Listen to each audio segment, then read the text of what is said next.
Welcome to maths classes. మనం previous వీడియోలో వచ్చేసి ఎగ్జాంపుల్ ప్రాబ్లమ్స్ 8 వరకు సాల్వ్ చేసాం కదా. ఇప్పుడు 9th ప్రాబ్లం చూద్దాం. ఇక్కడ ప్రాబ్లం వచ్చేసి a sum of 1000 is invested at 8% simple interest per year. Calculate the interest at the end of the year. Do these interest from an AP? If so, find the interest at the end of 30 years making use of this fact. ఇక్కడ 1000 rupees అయితే simple ఇంట్రెస్ట్కి ఇచ్చారనమాట. 1000 rupees ఇచ్చారు. Simple interest ఎంత? Rate of the interest వచ్చేసి 8% తీసుకున్నారు. ఇయర్కి వచ్చేసి 8%. అయితే మనము ఇయర్ ఎండ్కి ఇంట్రెస్ట్ క్యాలిక్యులేట్ చేస్తాము. అలా క్యాలిక్యులేట్ చేసినటువంటి ఇంట్రెస్ట్ ఇవన్నీ ఏపీలో ఉంటాయా? ఒకవేళ ఏపీలో ఉంటే గనక 30 years తర్వాత ఎంత ఇంట్రెస్ట్ అవుతుంది అని క్వశ్చన్ అనమాట. ఇక్కడ ఫస్ట్ సింపుల్ ఇంట్రెస్ట్ అనే కాన్సెప్ట్ తెచ్చారు కాబట్టి సమ్ ఎంత ఇచ్చారు? ఇక్కడ 1000. ప్రిన్సిపల్ వచ్చేసి 1000. రేట్ ఆఫ్ ఇంట్రెస్ట్ వచ్చేసి 8%. టైం వచ్చేసి 1 year. సింపుల్ ఇంట్రెస్ట్ ఫార్ములా ఏంటి? Simple interest is equal to PTR by 100. PTR by 100. First year interest at the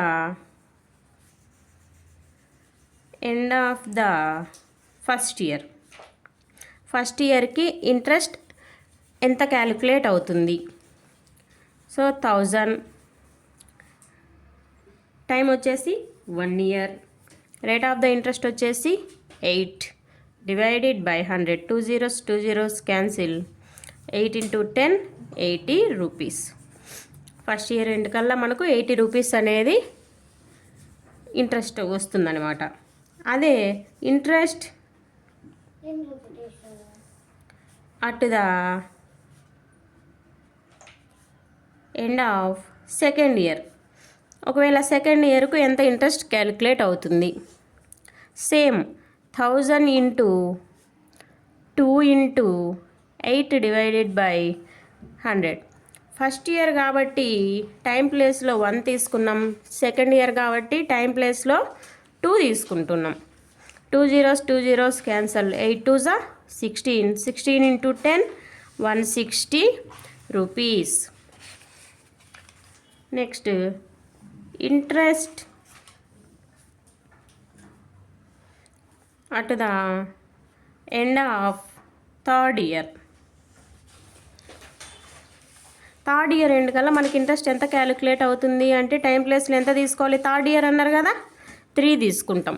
3 into 8 divided by 100. 2 zeros cancel. 8 3s 24. 24 into 10 240. అయితే క్వశ్చన్లో ఏమన్నారు? ఈ ఇంట్రెస్ట్లన్నీ మనకు ఏపీ ఫామ్లో ఉంటున్నాయా లేదా అవి నోట్ చేద్దాం. 80, 160, 240 రూపీస్, అండ్ సో ఆన్. ఇక్కడ మనకి ఇన్ని ఇయర్స్ అని పర్ఫెక్ట్గా చెప్పలేదు. అయితే లాస్ట్లో వచ్చేసి 30 years గంగా అమౌంట్ ఇంట్రెస్ట్ ఎంత వస్తుంది అనేది కనుక్కోమన్నారు. ఇక్కడ చూడండి, ఇక్కడ నుంచి ఇక్కడికి ఎంత ఉంది డిఫరెన్స్? 80. ఇక్కడ నుంచి ఇక్కడికి 80. కామన్ డిఫరెన్స్ సేమ్గా ఉంది కదా, కాబట్టి ఇట్ ఈజ్ ఇన్ ఏపీ. ఇక్కడ సింపుల్ ఇంట్రెస్ట్ కాబట్టి ఇది అర్థమెటిక్ ప్రోగ్రెషన్లో ఉంది. అదే ఒకవేళ కాంపౌండ్ ఇంట్రెస్ట్ తీసుకుంటే కనుక అర్థమెటిక్ ప్రోగ్రెషన్లో ఉండదు. ఓకేనా?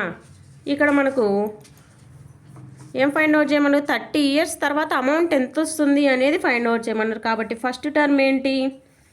80. కామన్ డిఫరెన్స్ కూడా ఎంత వచ్చింది? కామన్ డిఫరెన్స్ ఫార్ములా ఏంటి? A2 minus A1.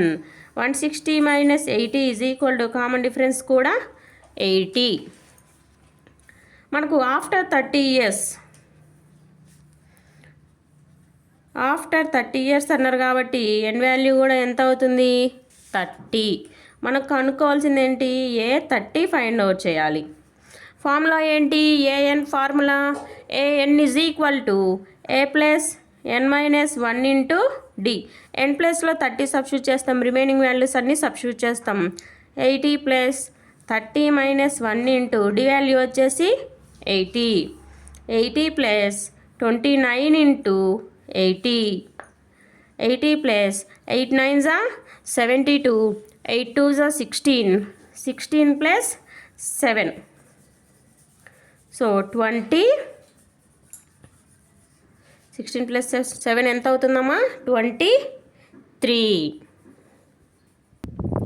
ఓకే, ఇక్కడ లాస్ట్లో 0 ఉంది కాబట్టి 0 యాడ్ చేస్తాం. ఇప్పుడు ఈ రెండింటిని ఏం చేయాలి సమ్ చేయాలి. 2320 80 0 10 4 2 2400.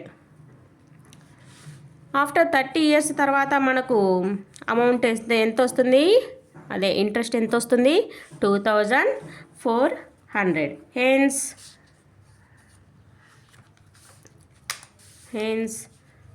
the interest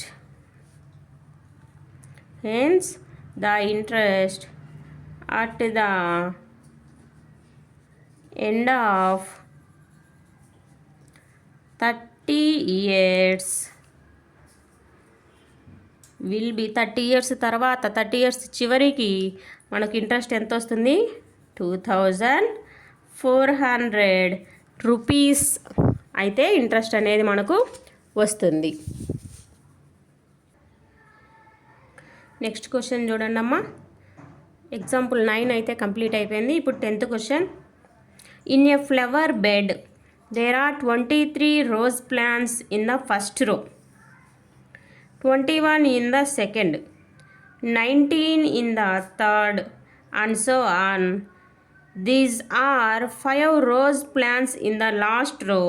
How many rows are there in the flower bed? ఇక్కడైతే ఒక ఫ్లవర్ బెడ్ అయితే ఉందన్నమాట, నర్సరీలో అనుకుందాం. అయితే అక్కడ మనకు రోజ్ ప్లాంట్స్ అనేవి అరేంజ్ చేస్తున్నారు. అయితే ఫస్ట్ రోలో వచ్చేసి 23 ఉన్నాయి ప్లాంట్స్. సెకండ్ రోకి వచ్చేసరికి అవి ఏమైనాయి 21 అయినాయి. థర్డ్ రోకి వచ్చేసరికి ఏమైనాయి 19 అయినాయి. అలా వెళుతూ these are 5 rose plants in the లాస్ట్లో వచ్చేసి 5 ప్లాంట్స్ మాత్రమే ఉన్నాయి. అయితే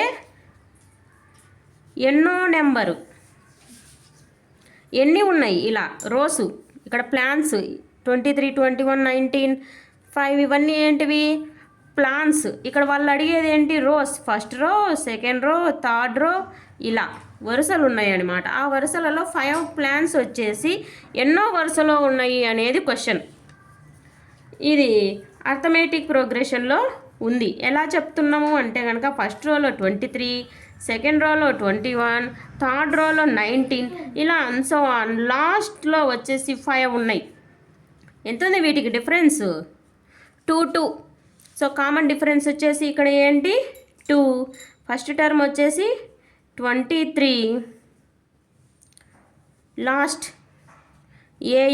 ఏఎన్ వాల్యూ ఎంత ఉందమ్మా ఇక్కడ 5. ఇలాంటి ప్రాబ్లమ్స్ వర్డ్ ప్రాబ్లమ్స్ ఏవైనా కూడా క్వశ్చన్లోనే మనకు తెలిసిపోతుంది అనమాట. క్వశ్చన్ ఫస్ట్ చక్కగా రీడ్ చేయాలి, ఇన్ఫర్మేషన్ అంతా నోట్ చేసుకోవాలి. మనం ఏం ఫైండ్ అవుట్ చేయాలనుకునేది ఈజీగా ఫైండ్ అవుట్ చేయొచ్చు. ఇక్కడ మనకు nth నెంబర్ ఇచ్చారు కదా. సో nth టర్మ్ ఫార్ములా ఏంటి, nth టర్మ్ ఫార్ములా వచ్చేసి an is equal to A plus n minus 1 into D. AN last plants చూడండమ్మా. nth టర్మ్ ఫార్ములా ఏంటి an is equal to A plus n minus 1 into D. So last రోలో మనకి ఎన్ని plants ఉన్నాయి 5 plants ఉన్నాయి. First రోలో వచ్చేసి 23 plants. ఎన్ number ఆ రో నెంబర్ మనకు తెలియదు కదా, ఎన్ను అలానే ప్లేస్ చేస్తాం. డిఫరెన్స్ ఎన్ని ఉన్నాయి రోకి 2 డిఫరెన్స్ అయితే ఉన్నాయన్నమాట. అంటే 2 ప్లాన్స్ తక్కువగా పెట్టుకుంటూ వచ్చారు వీళ్ళు. 5 ఈజ్ ఈక్వల్ టు 23 ప్లస్ 2తో మల్టిప్లై చేస్తున్నా 2 ఇంటూ ఎన్ 2n 2 ఇంటూ 1 2. ఇప్పుడు ఏం చేస్తాం, నెంబర్స్ను యాడ్ చేస్తాం. 23లోంచి ఇక్కడ మైనస్ ఉంది కాబట్టి సబ్ట్రాక్ట్ చేస్తాం. 23లోంచి 2 పోతే 21 ప్లస్ 2n. ఇప్పుడు 21ని ఇటు సైడ్కి తీసుకురండి. 21ని ఇటు సైడ్కి తీసుకొస్తే ఏమవుతుంది, 5 మైనస్ 21. ఇక్కడ మనం బాగా గమనించినట్లయితే కనుక చూడండి, ఒకసారి ప్రాబ్లం ఒకసారి మళ్ళీ క్లియర్ కట్గా చదువుదాం. In a flower bed, there are 23 rose plants in the first row, 21 in the second row, 19 in the third row. ఇక్కడ మనకు డిఫరెన్స్ చూసినట్లయితే కనుక మనకు అన్నీ ఎలా వెళ్ళిపోయినాయి, డిసెండింగ్ ఆర్డర్లో వెళ్ళినాయి అనమాట. డిఫరెన్స్ 2నే, కానీ డిసెండింగ్ ఆర్డర్లో వెళ్ళడం వల్ల మనకు 2 అంటే 23 కంటే 22, 21లోంచి 23 పోతే ఎంత, మైనస్. కామన్ డిఫరెన్స్ అనేది మైనస్లో వస్తుంది అనమాట. అది ఒకసారి గమనించుకోవాలి.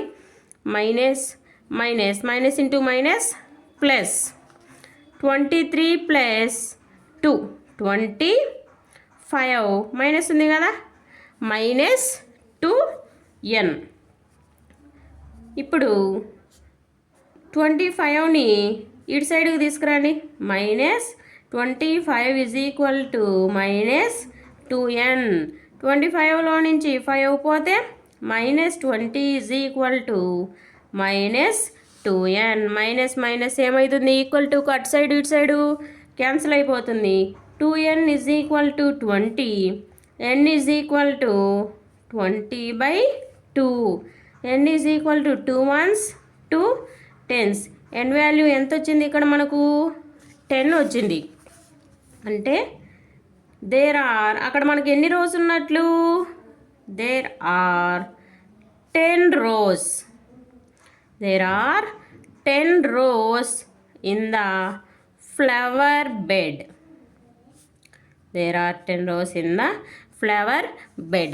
ఇక్కడ మనకు కామన్ డిఫరెన్స్ అనేది పాజిటివ్, నెగిటివ్, 0 అయి ఉండొచ్చు అని మనం చెప్పుకున్నాం. క్వశ్చన్ మళ్ళీ ఒకసారి చదువుకొని A1 A2లను పర్ఫెక్ట్గా నోట్ చేసుకొని కామన్ డిఫరెన్స్ పాజిటివ్లో ఉందా నెగిటివ్లో ఉందా చెక్ చేసుకోవాలి. ఎందుకంటే కనుక కామన్ డిఫరెన్స్ మనం సరిగా నోట్ చేసుకోకుంటే కనుక ప్రాబ్లం ఆన్సరు ఇమీడియట్గా రాంగ్ వచ్చేస్తుంది. నెగిటివ్ వాల్యూస్ ఇలా రావటం జరుగుతుంది అనమాట. కాబట్టి మనం ఇక్కడ -2 రాసుకోవాల్సింది +2 రాసుకున్నందుకు ఈ విధంగా జరిగిందనమాట. మళ్ళీ ఒకసారి రీచెక్ చేసుకుంటే అక్కడ మనకి ఎన్ని రోస్ ఉన్నాయమ్మా, 10 rows అయితే ఉన్నాయి.